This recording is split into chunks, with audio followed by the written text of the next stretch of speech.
Mwenyekiti wa Chama cha Demokrasia na Maendeleo Chadema Taifa, Tundu Antipas Mugwai Lissu, alielezwa kukamatwa Jumatano ya jana Aprili 10 mwaka huu mkoani Ruvuma, muda mfupi baada ya kumaliza kuhutubia mkutano wa hadhara uliokuwa sehemu ya kampeni ya chama chake ya No Reforms No Election, na anabea kuchangia chama hicho kwa jina la Tone Tone. Taarifa rasmi kuhusu sababu za kukamatwa kwake.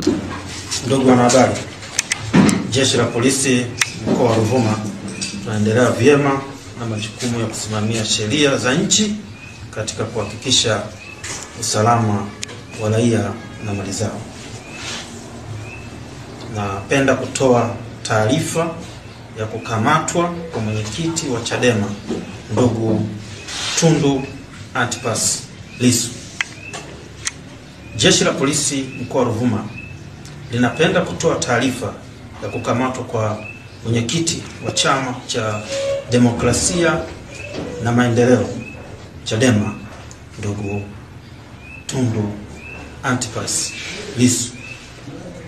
Mnamo tarehe 9 mwezi wa 4 2025 katika mtaa wa Soko Kuu, wilaya ya Mbinga, Jeshi la Polisi lilimkamata mwenyekiti huyo wa Chadema kufuatia tuhuma zilizokuwa zinapelelezwa za kufanya uchochezi wa kutofanyika kwa uchaguzi mkuu wa 2025. Mtuhumiwa huyo anahojiwa na Jeshi la Polisi juu ya tuhuma hizo huko Dar es Salaam. Jeshi la Polisi linatoa onyo kwa vyama vyote vya siasa kutotoa maneno ya uchochezi, kutotoa lugha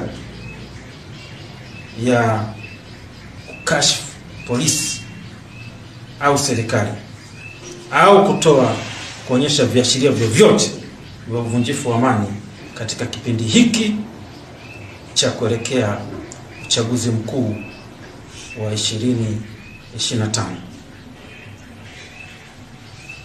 Na kwa yeyote ambaye tabainika kufanya vitendo hivyo, Jeshi la Polisi litamchukulia sheria na litamtendea kwa mujibu wa sheria. Mjadala umeibuka miongoni mwa wachambuzi wa siasa pamoja na wananchi, wakihusisha tukio hilo na kauli aliyoitoa siku chache kabla ya tukio hilo. Kauli hiyo iliyotolewa Aprili 3 mwaka huu katika mkutano wa ndani wa Chadema wa kitaifa uliohudhuriwa na viongozi wa chama na watiania wa ubunge kutoka majimbo mbalimbali nchini, inatajwa kuwa miongoni mwa sababu ambazo zinachochea tafsiri mkutano huo uliofanyika jijini Dar es Salaam. Lissu alizungumza kwa hisia kali, akisisitiza msimamo wa chama chake kuhusu kuzuia uchaguzi wowote usiofuata misingi ya haki na usawa, ambapo kauli hiyo imezua hisia mseto.